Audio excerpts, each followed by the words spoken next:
अस्सलाम वालेकुम एवरीवन। उम्मीद है कि आप सब खैर आफियत से होंगे। अच्छा सर, आज एक और फर्स्ट ईयर अकाउंटिंग 2022, ठीक है, 2022 का पेपर जो है वो हम करने जा रहे हैं। ठीक है सर, 2022 इससे समझे 3 साल पीछे। ठीक है सर, तो हमारी सर ये सीरीज चल रही है 5 पेपर्स की। हम हर चैप्टर के ऑलमोस्ट 8 से 10 सालों का मतलब 10 टोटल 2025 से लेकर 2015 तक हम कर रहे हैं। लेकिन उसमें बीच में अगर कोई बिल्कुल बेकार पेपर आ गया या ऐसा कोई पेपर आ रहा है जो हमने ऑलरेडी किया हुआ है तो हम उसको स्किप कर रहे हैं। ठीक है सर, तो फर्स्ट ईयर अकाउंटिंग के पहले चैप्टर नंबर 1 और चैप्टर नंबर 2, ठीक है सर, अकाउंटिंग इक्वेशंस वगैरह वाले में उसके क्वेश्चंस कर रहे थे। और पिछली क्लास में हमने देखा था 2023 का। तो जो न्यू है उनको यही सजेशन है मेरी कि भाई पहले 2025 का पेपर देखना, 24 का, 23 का, फिर इस तरीके से पीछे पीछे आना। ठीक है सर, या आप ये भी कर सकते हो कि आप पीछे से शुरू करो और ऊपर की तरफ जाओ। ठीक है सर, ये भी कर सकते हो आप, जैसे आपको इजी लगे। ठीक है सर, तो 2022 का पेपर करते हैं। कहता है for each of the following determine the underlying missing items. ठीक है सर, अब कह रहा है भाई जो अंडरलाइन की हुई है मैंने चीज़ें ये मुझे फाइंड करके दो। अच्छा सर, इससे पहले भी जो है ना मैंने इस तरीके से 5 पेपर्स की सीरीज शुरू की थी, उसमें काफ़ी चैप्टर्स के मैंने 5 पेपर्स भी करा दिए थे। लेकिन अब दोबारा मैं रिकॉर्ड कर रहा हूँ, दोबारा न्यू से शुरू से कर रहा हूँ। वो इसलिए कि भाई उसमें मैं डायरेक्ट आईपैड से पढ़ा रहा था और मेरा थोबड़ा जो है ना उसमें नज़र नहीं आ रहा था, मेरी शक्ल मतलब उसमें नज़र नहीं आ रही थी, मैं बस डायरेक्ट पढ़ा रहा था। ठीक है सर, तो इस बार मैंने कहा कि नहीं यार, अब सारी चीज़ों को चेंज करते हैं। अभी के जो 5 पेपर्स है ना ये इंशाल्लाह अब through out the life time जब तक ये यूट्यूब चैनल है और ये चलते रहेंगे। ठीक है सर, अब ये कुछ इधर उधर नहीं होंगे, ये आपको प्रॉपर मिलते रहेंगे। ठीक है सर, इसमें वाकई में चीज़ है कि यार इसमें मतलब मैं भी आपको नज़र आ रहा हूँ, आप मुझे भी देख रहे हो। ठीक है, और मतलब एक तरीके से वो क्लास वाली फीलिंग आ रही है ना, अभी पहले नहीं आ रही थी। ठीक है सर, तो खैर सर यहाँ पे उसने कहा कि भाई मुझे ये जो अंडरलाइन की हुई है ना मिसिंग टर्म ये मुझे फाइंड करके दो। अच्छा सर, आपको पता है सिंध बोर्ड है, कभी कभी तो पूरी पूरी जो है ना अमाउंट्स उड़ी हुई होती है, मतलब अमाउंट्स ही मिसप्रिंट हुई होती हैं। तो अगर इन केस के भाई ये जो बीच में इसके नीचे जो लाइन लगी हुई है ये अगर एग्जामिनर ने मतलब पेपर में नहीं लिखी हुई, ये लाइन लगी हुई नहीं है, तो फिर क्या करेंगे सर? ओहो, ये तो मसला हो गया सर, अब क्या करें सर? तो यार फिर भी चलो देखते हैं, हम अज्यूम करते हैं कि हमें कुछ उसने अंडरलाइन नहीं करके दिया। तो सबसे पहले पढ़ते हैं the honours equity of a business entity having assets. Having assets, अब कह रहा है इक्विटी, फिर कहते हैं आगे कहता है एक बिजनेस है जिसकी एसिड्स कितने, एसिड है 90,000 रुपए की। ठीक है सर, फिर कहते हैं लाइबिलिटी है उसकी 50,000 रुपए की। तो सर आपको पता है अकाउंटिंग इक्वेशन में जब दो चीज़ें गिवन है तो जाहिर की बात है तीसरी चीज़ हमें फाइंड करनी है। तो अगर अंडरलाइन नहीं भी करे तो कोई मसले की बात नहीं, घबरा नहीं जाना, बस आपने देखे कौन कौन सी चीज़ें गिवन है। ठीक है सर, तो आते हैं भाई यहाँ पे सबसे पहले इक्वेशन लिखते हैं। एसिड्स बराबर होते हैं हमारे लाइबिलिटी प्लस इक्विटी के। ठीक हो गया सर? अब सर उसने हमें हमें बोल दिया है कि भाई एसेट्स जो है ना, एसेट्स कितने हैं 90,000 और लाइबिलिटी है 50,000। ये 90,000 और लाइबिलिटी हमारे पास 50,000 और हमें इक्विटी फाइंड करनी है। तो सर ये यहाँ पे प्लस हो रहा है, ये इधर आ जाएगा सर और यहाँ पे आके माइनस हो जाएगा। तो 90,000 माइनस 50,000 अगर मैं करूँ, ठीक है सर, तो 40,000 सर। एक्स मतलब लाइबिलिटी, ठीक है सर, 40,000। ठीक हो गया सर, ये हमारे पास पहली थी भाई, इसको हमने कर लिया। अब दूसरे पे आते हैं। ठीक है सर, आपने भी एग्जैक्ट इसी तरीके से पेपर में करना है और इसकी वर्किंग भी वहीं पे ही करते रहना, नीचे ही। फिर सर कहता है रेवेन्यूज। अब रेवेन्यू सर यहाँ पे इसने बता दिया, रेवेन्यू इक्वेशन मैंने यूज की एग्जामिनर ने। ठीक है सर, तो कहता है रेवेन्यूज मुझे बताओ बिजनेस एंटिटी के जिसके एक्सपेंसेस है 80,000 और नेट इनकम है हमारे पास 50,000। ठीक है सर, तो रेवेन्यू इक्वेशन सर लिखते हैं। रेवेन्यू इक्वेशन क्या कहती है? कहती है भाई प्रॉफिट या फिर एक्सपेंस बराबर होते हैं रेवेन्यू या इनकम माइनस एक्सपेंसेस। ठीक है सर, यही है सर। प्रॉफिट और लॉस कैसे निकालते हो? आप कोई भी कारोबार करते हो आप क्या करोगे सर? जितने आपने इनकम कमाई वो पैसे उसमें से खर्चे निकालोगे, आपके पास प्रॉफिट यहाँ पे लॉस आ जाएगा। ठीक है सर। अच्छा सर, यहाँ पे मैंने प्रॉफिट और एक्सपेंस लिख दिया, यहाँ प्रॉफिट और लॉस है। ठीक है सर। अच्छा सर, फिर कहता है रेवेन्यूज, अच्छा निकालो, एक्सपेंसेस 80,000 है और नेट इनकम है 15,000। तो 15,000 और 80,000 और हमें कहता है कि भाई मुझे एक्सपेंसेस निकाल के दो। ठीक हो गया सर। सर सबसे पहले ये सर यहाँ पे नेगेटिव साइन में, तो हम इसको इधर लेकर आएंगे ताकि ये पॉजिटिव में आ जाए, ठीक है सर, क्योंकि हम ज़्यादातर जो चीज़ें निकालते हैं ना उसको हम पॉजिटिव में ही रखते हैं। ठीक है सर, एक्सपेंसेस आ गया। अच्छा सर, ये सर यहाँ पे पॉजिटिव में और ये इधर आ जाएगा भाई, तो ये हो जाएगा नेगेटिव। तो सर हमने क्या किया, हमने लिखा 80,000 माइनस 15,000।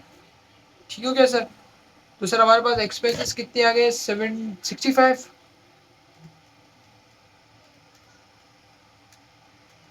ठीक है, तो 65,000। ठीक हो गया सर। बिल्कुल आसान सीन है, आपने बस चीज़ें पुट करनी है और कर लेना। और इसके मैंने लेक्चर्स भी आप लोगों को पढ़ाए हैं डिटेल में, ठीक है सर, तो वो लेक्चर जरूर देखना भाई। यहाँ पे रेवेन्यू इक्वेशन और अकाउंट इक्वेशन तो आसान होती है बिल्कुल। रेवेन्यू इक्वेशन में स्टूडेंट थोड़ी गलती करता है और ये फ्री के मार्क्स होते हैं, बहुत आसान होते हैं, तो अगर आप अच्छे से कर लो तो ईजिली आपको मार्क्स सिक्योर कर लेते हो इसमें, ठीक है सर। तो रेवेन्यू इक्वेशन में बस एक चीज़ का ध्यान रखना है, अगर ये जैसे इसने बताया था कि ये प्रॉफिट है, अगर ये लॉस होता है ना तो मैं इसको 15,000 को या नेगेटिव साइन में लिखता, ठीक है, मतलब लॉस में लिखता, और ये यहाँ पे माइनस हो रहा होता, उधर जाके वो फिर प्लस हो जाता, ठीक है सर, बस इस चीज़ का ख्याल रखना।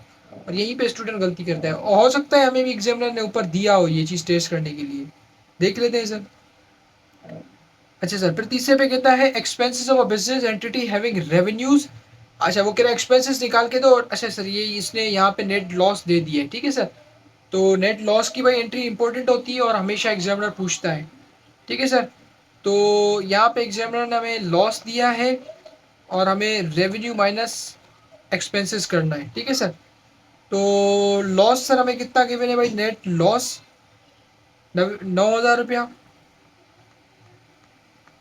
ठीक है सर। और रेवेन्यू सर हमारे पास कितने हैं भाई, 75,000। ठीक हो गया सर।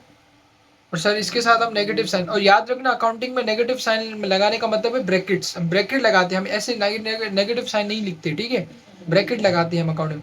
तो सर ये यहाँ पे माइनस हो रहा है और इसको हमें फाइंड करना है, तो हम कोशिश करेंगे इसको हम इधर लेकर आए ताकि ये पॉजिटिव हो जाए, प्लस हो जाए। तो सर एक्स आ गया इधर। अब ये सर यहाँ पे माइनस हो रहा है तो हम इसको इधर उठा के लेकर आ जाएंगे ताकि ये प्लस में आ जाए, ठीक है सर। तो 75,000 माइनस 9,000 अगर करेंगे तो हमारे पास x की वैल्यू क्या आ गई भाई, 75,000 माइनस 9,000, तो ये आ गया 66,000।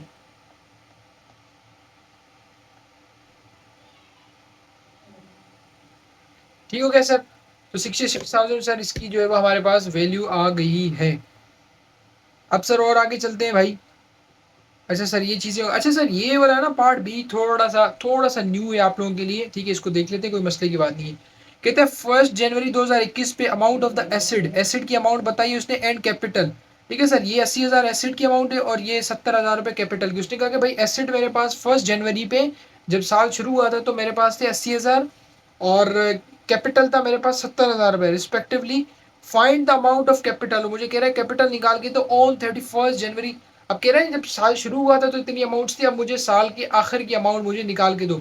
If the acid increase by 30%, अगर वो जो ऊपर एसिड थे वो इंक्रीज हो गए 30%, और लाइबिलिटीज भी हमारी 25%, लाइबिलिटीज हमारे 25% डिक्रीज हो गई है। मतलब जो ऊपर हमने 1 जनवरी पे अमाउंट दी थी, वो जब साल खत्म हुआ तो हमने देखा कि जो एसिड्स थे वो 30% इंक्रीज हो गए थे, और जो लाइबिलिटीज थी हमारी वो 25% कम हो गई थी। ठीक है सर, और मुझे अब कैपिटल निकाल के दो। तो सर कोई मसले की बात ही नहीं, कोई रोला ही नहीं। अभी देख लेते हैं इसको सर। सबसे पहले सर एसेट्स बराबर होते हैं लाइबिलिटी प्लस इक्विटी में, ठीक है सर। 1 जनवरी 2000, इसकी क्या है भाई, 2021। ठीक है सर, 1 जनवरी 2021 पे हमारे पास पहले निकाल लेते हैं वैल्यूज कि एसेट्स हमारे पास 80,000 और 70,000। ठीक है सर, एसेट है हमारे पास 70,000, सॉरी एसिड 80,000 है और कैपिटल 70,000 है।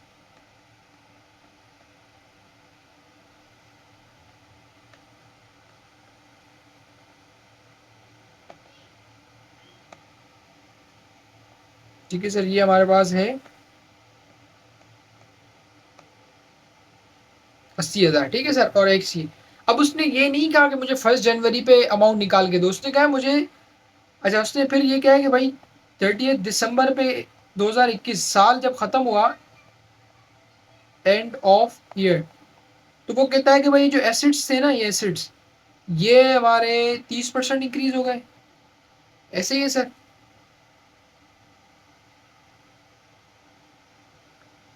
30%, और हमारे जो लाइबिलिटीज है वो, अच्छा ये 30% इंक्रीज हो गया, ठीक है सर,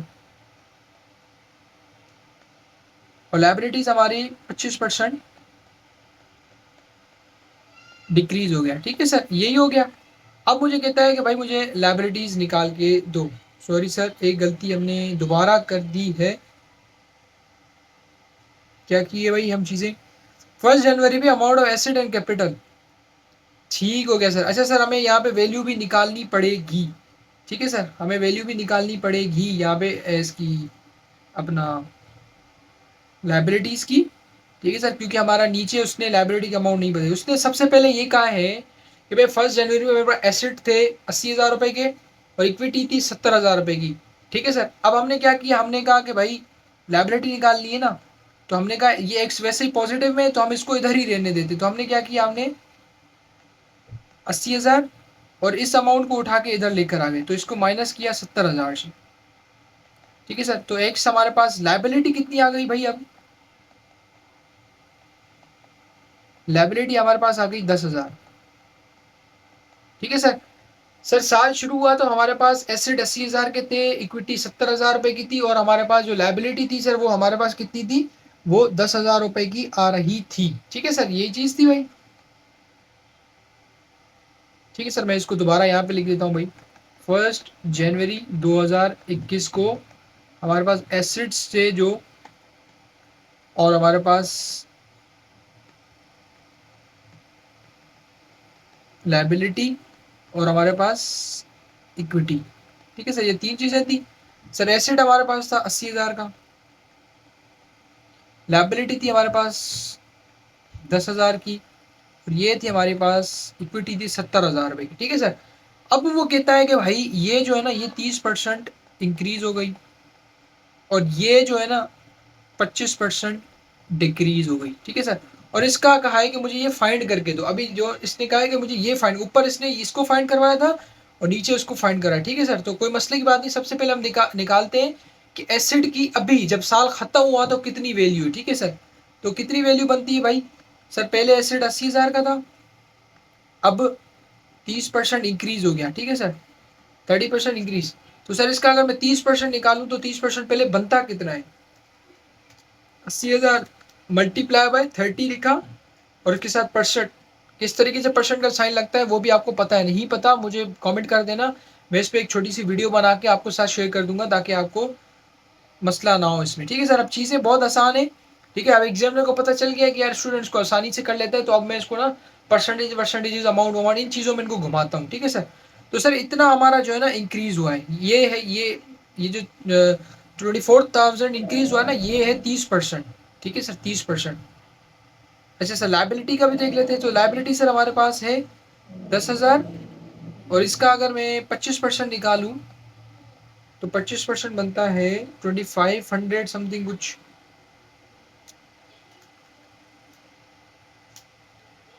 ठीक है सर, 2,500। अब ये इतना इंक्रीज हुआ है और ये इतने से डिक्रीज हुआ है, ठीक है सर। तो सर इंक्रीज हुआ है तो इसका मतलब क्या होगा भाई, 80,000,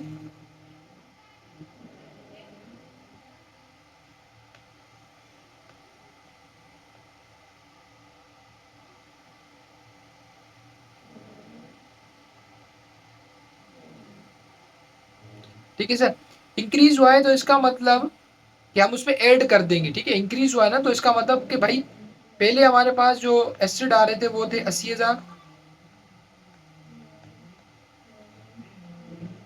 उसमें हमने 24,000 हमारे क्या हो गए, इंक्रीज ऐड कर दिया, तो 84,000, सॉरी 80,000 प्लस 24,000 करें अगर हम, तो ये बनता है 1,04,000, ठीक है सर। और सर डिक्रीज हुआ है ना, तो डिक्रीज में हम लेस कर देंगे यहाँ पे, तो 10,000 माइनस 2,500,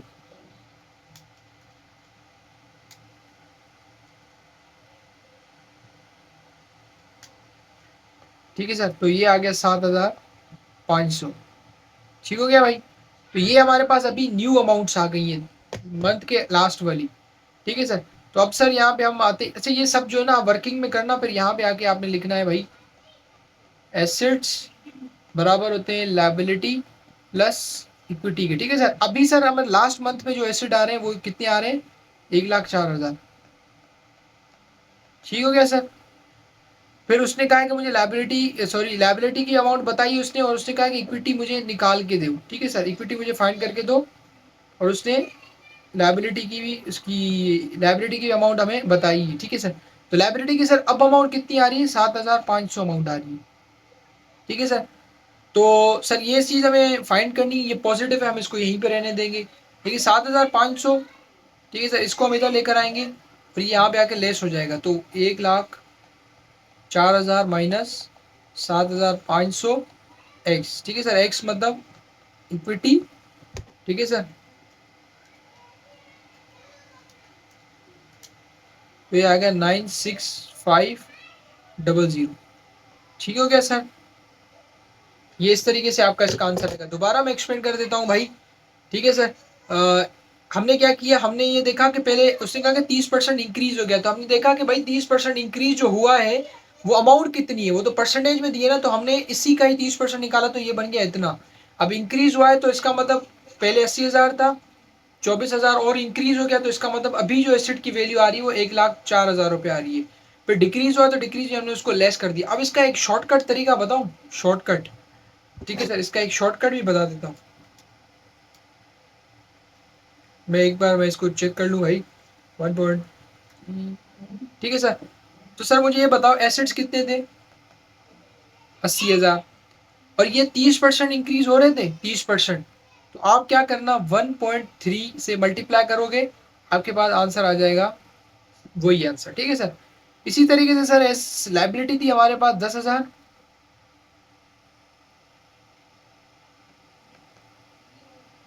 ठीक है सर। लाइबिलिटी में हम क्या करेंगे भाई, लाइबिलिटी में हम डिक्रीज हो रहा है ना, तो हम इसको करते हैं,